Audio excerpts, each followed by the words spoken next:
All right, welcome everyone to our webinar titled Agile Requirements Management Best Practices. My name is Ben Berkeley. I'm a pre-sales colleague here at our company called Untitled Software, and I'm going to be your host today. First of all, let me walk you through the agenda. After a short introduction of our company, I'm going to be talking about these first 3 points that you see here kind of mixed together.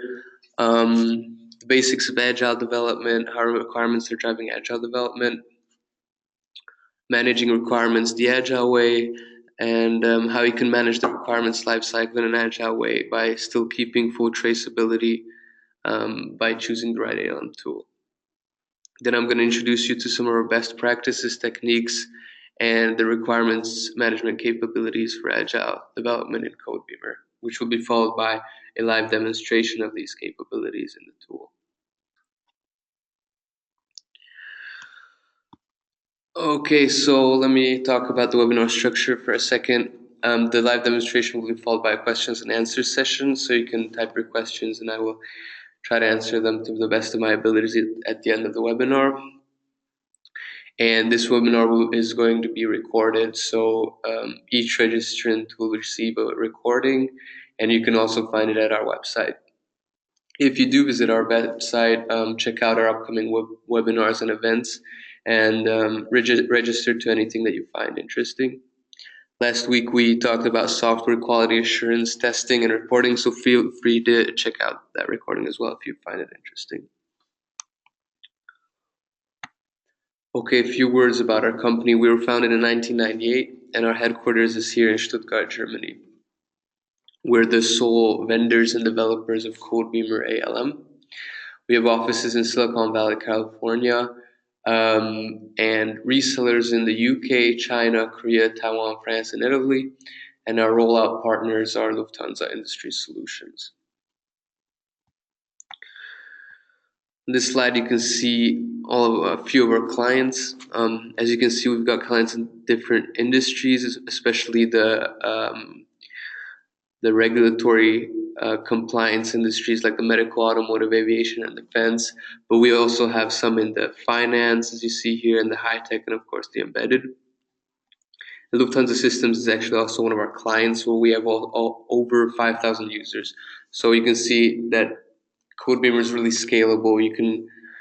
We have small teams using them, ranging all the way to big enterprises. All right, let's get started. I added a comic here, so I'm ensuring that you're not going to be listening to what I'm going to say for the next few seconds. But I'd like to start off by mentioning that one of the most important and fundamental aspects of developing embedded software is requirements management. So requirements engineering has a very significant role in managing and documenting software requirements and in improving product development when used correctly.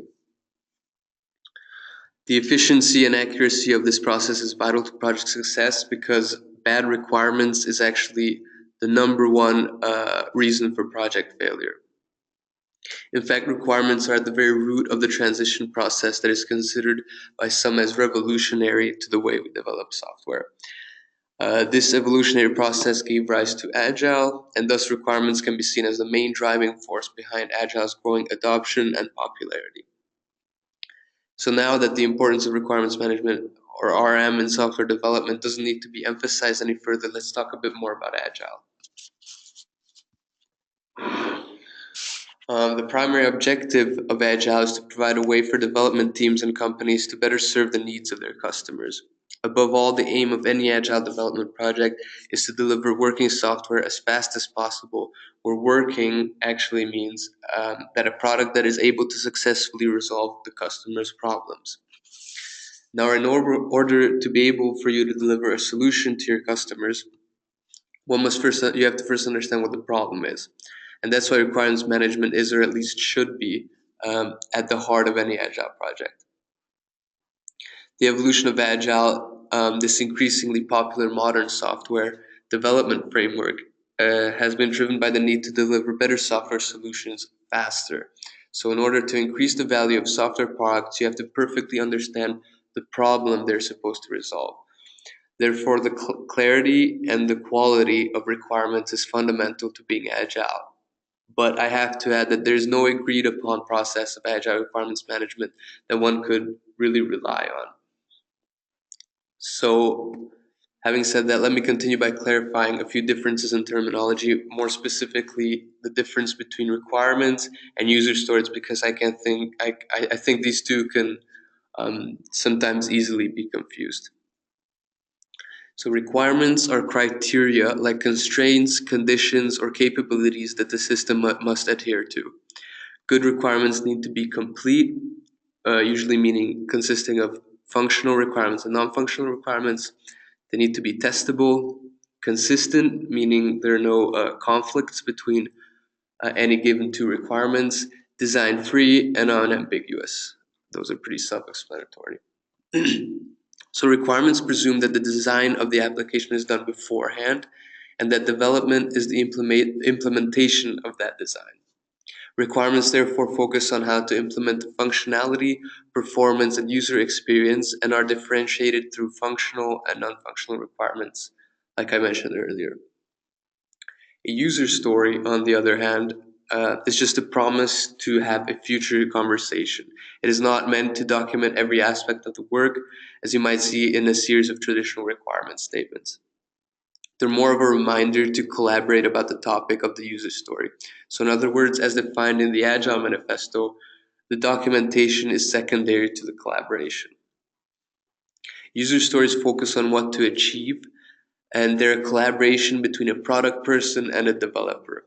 They insist that the design of the product be done at the last minute, and the details are decided during the implementation based on the opportunities. User stories are typically told from the user's perspective. They're short and to the point, they're written in plain language, and they should describe the capability that they want, speak to the reason for the change and anticipated benefits, and they could be delivered in whatever way the user wants, so handwritten, email, or sticky notes, or whatever. And the user story is accompanied, usually good user stories are accompanied by acceptance criteria. A good user story uses the INVEST model, which stands for independent, or making it easier to plan, negotiable, allowing details to be added during collaboration, valuable, providing value for the customer, estimable, so not too vague, small, meaning it can be done in about a week or less by the team, and having good acceptance criteria or being testable. So acceptance criteria are used to determine whether the user story has met the goal or need of the user. It's important to keep in mind that involving testers or at least communicating decisions made by the product owner or customer well is a good idea, so the user stories don't lack completeness.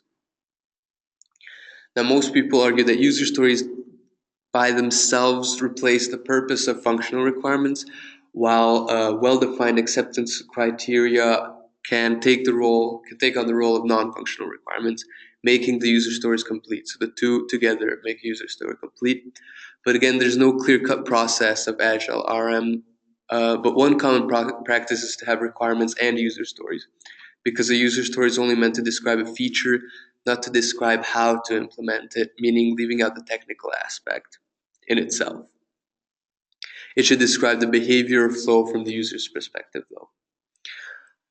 Our development team here at Inland uses Scrum, which is something that I will talk about in more detail a little bit later and during the live demonstration as well. And we actually don't use requirements. So what we do is define user stories, change requests, and tasks. We receive our user stories and define acceptance criteria for each user story. And then if something needs to be changed, we track change requests separately. So in our case, the change requests are the closest thing we have to requirements, only they come later in the process, not at the beginning. So it's actually all about how you define your internal processes. Our user stories and change requests are then further decomposed into specific tasks, and those are really detailed, exactly what you have to do, each with well-defined DODs or definition of dones. If you're going to apply both requirements and user stories, requirements are usually more on a little bit higher level than user stories. Okay, so now that we've hopefully clarified that, let's steer back to requirements and their significance in Agile. First of all, how does requirements management become Agile? Well, it doesn't really. At least, like I said, there's no agreed upon comprehensive definition of Agile requirements management. Agile requirements management is an evolving collection of practices, and most Agile methods have emerged with a focus on implementation. Although Agile has made many important contributions to requirements management, a mature and comprehensive Agile RM approach is still lacking, which means that every project or organization should adopt its own suitable approach. So this is very important. Having said that, of course, there are blueprints of recommended Agile RM best practices like Scrum, which is good for transferring knowledge through better collaboration and interactive information exchange. With Scrum, the team members make a better contribution to a common goal rather than just one single person trying to reach the same goal individually. Reviewing requirements needs to be managed as an ongoing process of collaborative meetings, such as the daily or weekly meetings or retrospective meetings in the Scrum approach. A typical mistake here, though, is sometimes that even teams, members, and people are working together, and the Agile team tries to collect and implement the requirements straight from the stakeholders instead of using the proven methods of elicitation, discovery, and validation. Usually, a project manager who is responsible for collaboration is needed so the team member understands clearly what exactly they have to do. In Scrum, you have Scrum Masters and elements like agile planning, sprints, and daily stand-up and retrospective meetings.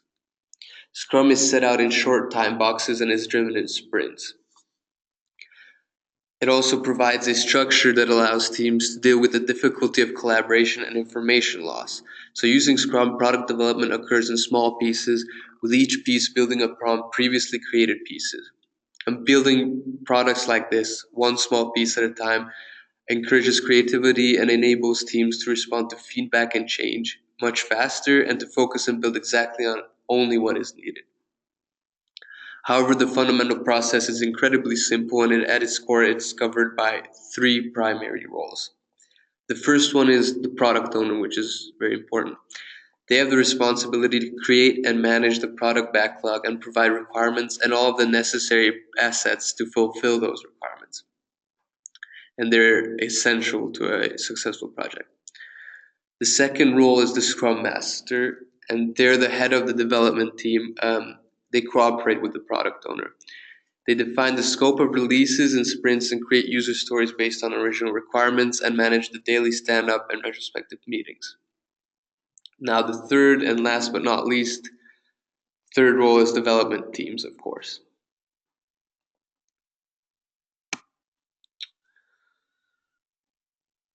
Okay, graphical visualization is another tool you can use. So graphical visualizations enable you to understand information much faster and much easier.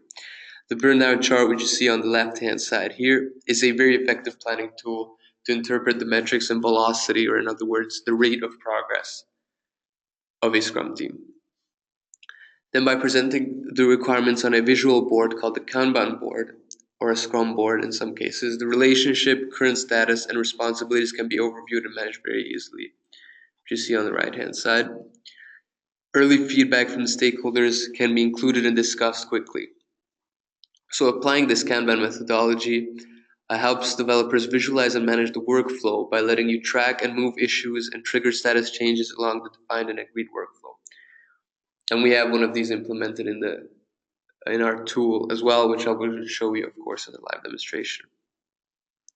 Requirements can be gathered, and story mapping is an effective way to visualize and update the user stories.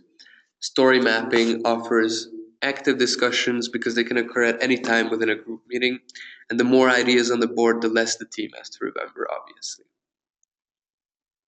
All tasks on a Kanban board can be monitored, measured, and reported by the following cardboard view and checking the to-do, in progress to verify and completed tasks.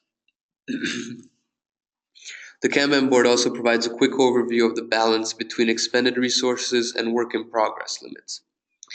Here, an enhanced flow is ensured, so when something's finished, the next highest priority item can be moved from the backlog to take its place.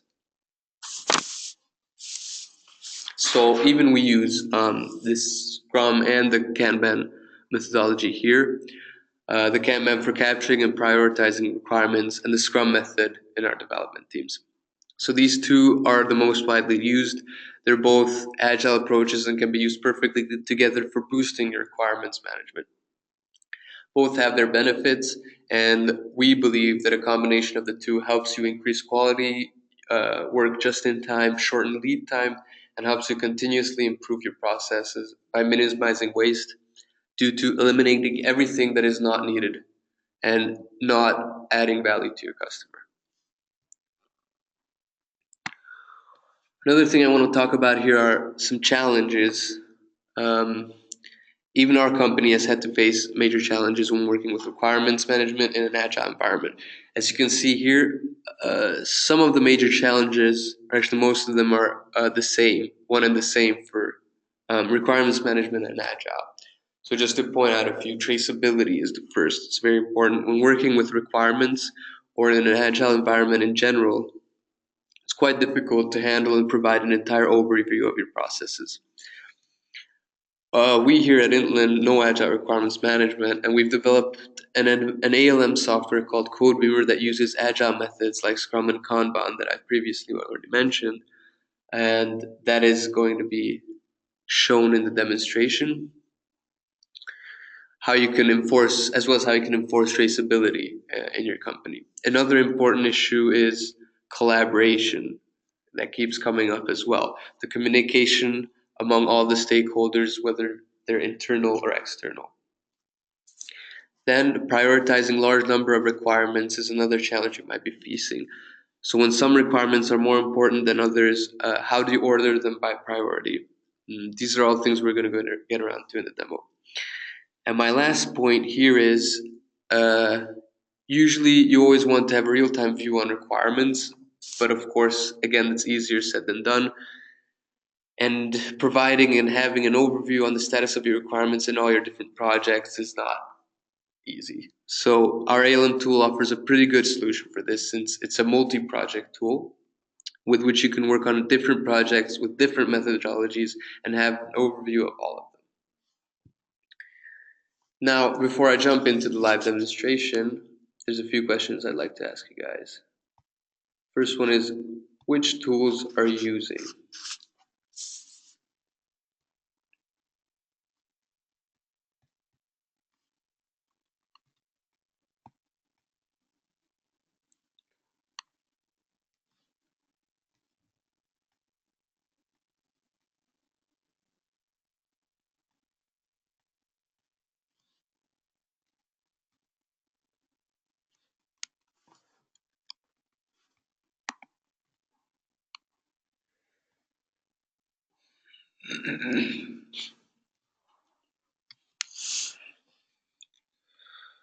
Okay, great, thanks for your answers. I see a lot of you are using Microsoft Office. So what are you searching for in a tool? Manage your requirements, testing, entire development lifecycle, agile project, or maybe scaled agile framework.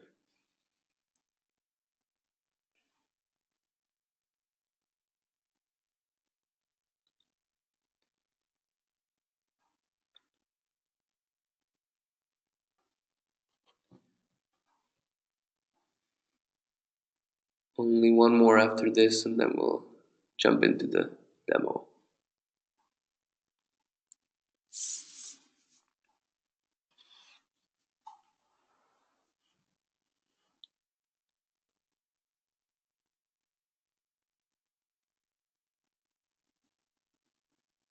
Okay, great. Thanks for your answers.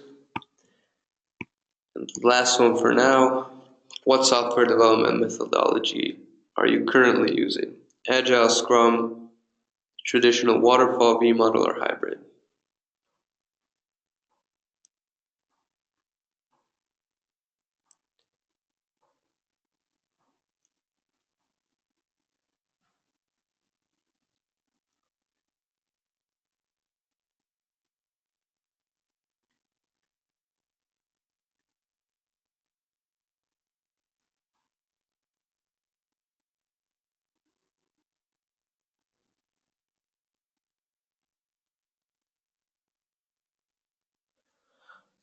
Okay, cool, thank you. That was it for now. Now let's see how Codebeamer handles these challenges that I talked about. So this is a web-based application, as you can see here. I'm already in Codebeamer, I'm on my home page, and I'm going to jump onto my projects tab and open this Agile Requirements Management webinar project that I've set up. I've got my basic trackers here. I added most of them, so epics and requirements and user stories, change requests and tasks as well.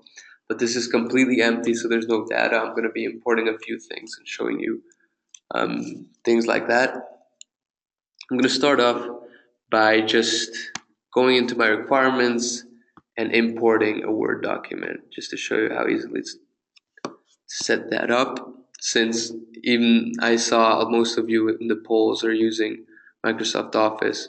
So I'm going to upload a document here, a Word document. And as you can see here, I've got my document here. And this is what's called our document view. And after I import this, this is what it's going to look like. On the left-hand side, you can see the structure or the hierarchy that it's set up. If I were to import all of these into the same, into my requirements tracker. But what I'm going to do is I'm going to import heading 1. So each item with the heading 1 in the document will be imported into requirements. Heading 2 will be imported into user stories, and heading 3 will be tasks. So you can define your import rules based on this default word headings, default word formatting of headings. You can deselect each item separately if you don't want to import anything, but I'm going to import all of them first. If I click on preview, I can see that 6 will be imported into current tracker, which is requirements, 5 will be imported into tasks, and 11 will be imported into user stories.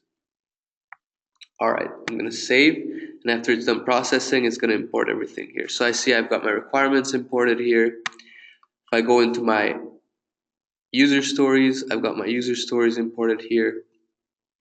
And if I go into my tasks, I've got all my tasks imported. Now if I jump back to my requirements, I can already start working from this page. As you can see here, I've got the hierarchy on the left hand side and the document view in the middle. And I can see the properties of each item on the right hand side here. So I can start working with everything I have. I'm going to start defining these requirements. I'm going to approve this one. I can review it, give it a rating, 5 stars. And if I open one of them, I can go into the detailed view and I can edit the entire requirement in one place. So I can assign business values, complexities, add them to releases and things like that. If I click on save and I scroll down, I can see the history tracked, everything. So it's versioned and history is here. So I can see the workflow going. It was going from new to draft, when this was done, by who, and you can see the field changes, the old value and the new value here. Okay, now I'm going to go into my user stories, and I'm going to start working with these as well. Stars, as you can see, there's a different workflow going in the background here, so I'm not defining user stories, I'm actually starting them and completing them. And each separate tracker, so we have trackers here, each separate tracker can have a different workflow in the background. And I'm going to assign story points for user stories here, because that's going to be important later when I'm planning my releases. 3, and I'm going to go back to my user stories. Open spring rate, assign story points to this one as well.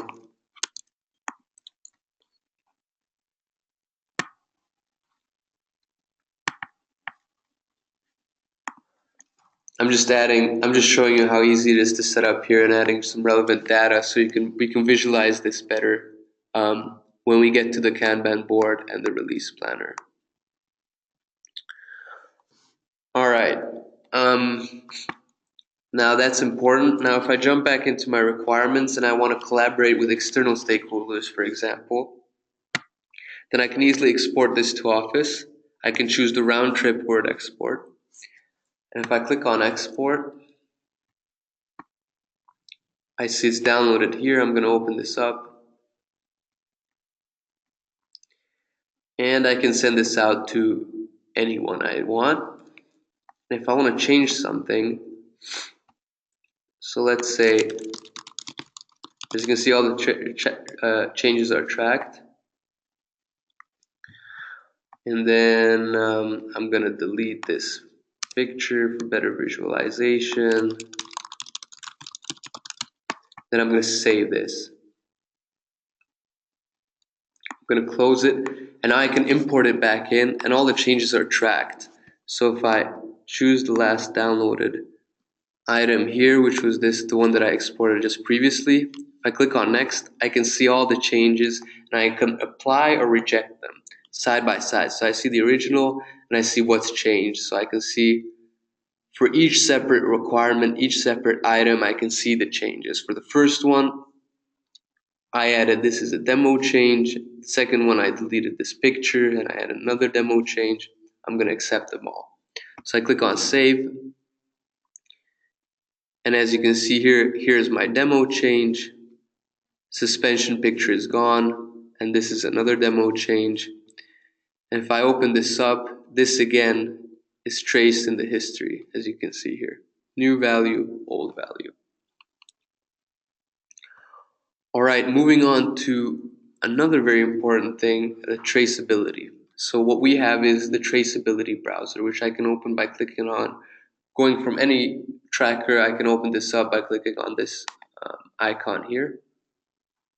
So I started from requirements, and I can start adding all the different types of work items that I want to see the relationship to. So in this case, I want to see my relationship between requirements, then user stories, and then tasks, for example. Okay, so user stories are not connected to requirements in this case, but I've got my tasks connected to requirements. And then if I want to start a new one, I can see the relationship between user stories and tasks as well. And I can see this user story has these two tasks, and these are live links.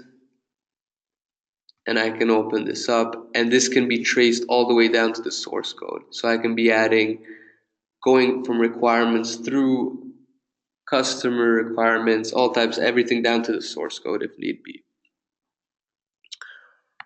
Okay, now I want to show you the release planning and the Kanban board. So I've got releases here. And I've got a few releases set up already. So I've got my Electric City Car System Release 1, and I've added a few sprints, and Electric City Car System Release 2, and I've added a few sprints. But it's really simple. I can just open a release, click on this, and add a new sprint if I want. I set this up in about 3 minutes. So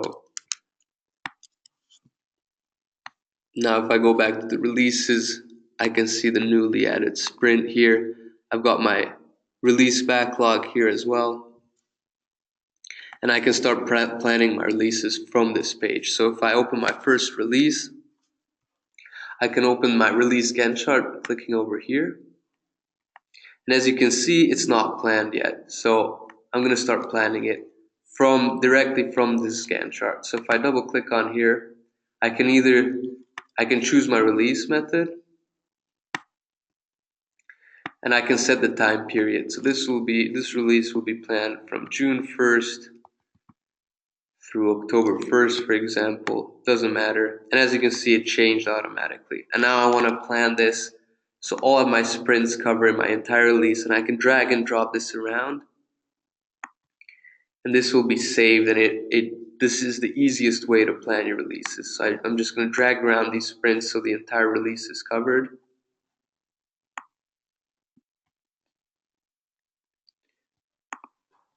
sprint 1.2. I'm going to move this around.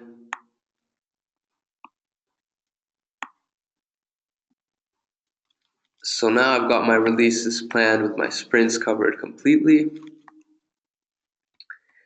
And now if I want to add items to my releases, I can click on the release planner icon.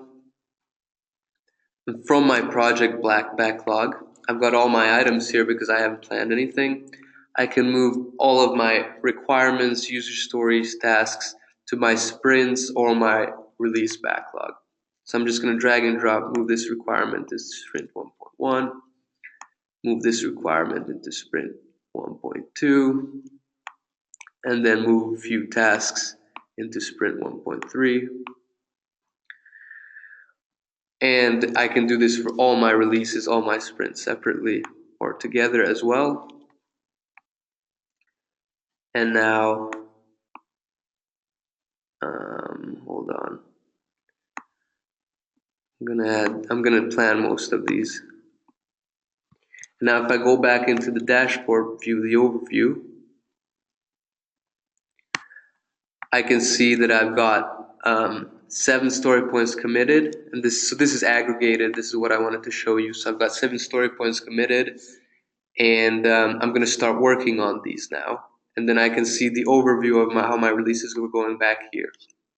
So let's say I started working on my requirements and user stories, and now I want to go into my Kanban board and finalize these things. So here's my Kanban board. I've got my to do, to review, draft, in progress, and to verify and done columns, but these can be configured really easily. So if I want to move my requirements around, I could just drag and drop these around. I can define the requirement, approve, reject, or accept it. So I'm going to accept this requirement, for example. Then I've got my tasks. As you can see here, this checkbox, it shows me that this is a task. The light bulb shows me it's a requirement. This shows me that it's a user story, so I can see those as well. And as you can see, I've got a different workflow going in the background when I start dragging this work item, which is a task. So I can resolve the task, put into draft, start task, or complete the task. I'm going to complete this task. Then I'm going to complete this user story, complete this one as well. And up here, I can also see my work in progress limit. So I can see to do is overloaded. I should start working on these items. And I've got free capacity in draft and in progress. Now if I go back, and this is easily configurable. So if I click on configure here, I can set my work in progress limits from 0 to 1, minimum to maximum. I can add columns or remove them and rename them. And down here, I can see all the statuses that are mapped to each column for each work item separately in the workflow. Now if I go back to my dashboard, I can see that this is aggregated, so all my story points that I've assigned to here are completed. On the right-hand side, we also have a burn down chart. Unfortunately, I just created this project, and I have to wait one more day for the burn down chart to appear. But you can imagine what I showed. It's just the same that I showed you back in the presentation. All right, so to recap, how can you transition to Agile requirements management? What principles can guide this transition? You should always start with a basic and simple approach and gradually evolve your practices. That's all I can say. So try to eliminate impediments while moving forward and integrate Agile methods with established RM practices. And last but not least, establish a strong tool support with a holistically integrated application lifecycle management platform like Codebeamer ALM. All right, thanks for your attention. Do you have any questions? I already see I have 2. Can I assign story points that are less than 1? So you have a story point with 0.5. That's a very good technical question. I'm going to have to get back to you on that. I'll send you an email with the answer. I'm going to have to check to make sure. If that's fine, Rob. Next question that you have is the Gantt chart with the feature you're showing us also available in version 7.9.0. Uh, phew, I'm pretty no, I'm actually not sure if we implemented that in 7.9.1 or 7.9.0. So I'm gonna have to check that just to be sure as well. I don't want to say anything yet, so I'm gonna be answering both of your questions in an email if that's fine. All right. Any more questions?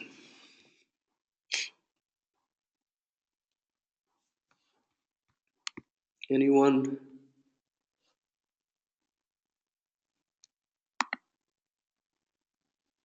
Mm, yes. Miss Dr. Tischer, please type your answer in the question box if you have a question on your control panel, on your webinar control panel. There's a little question, there should be a little questions panel, and you can type it in there and send it to me. If you have a question, I see you raising your hand.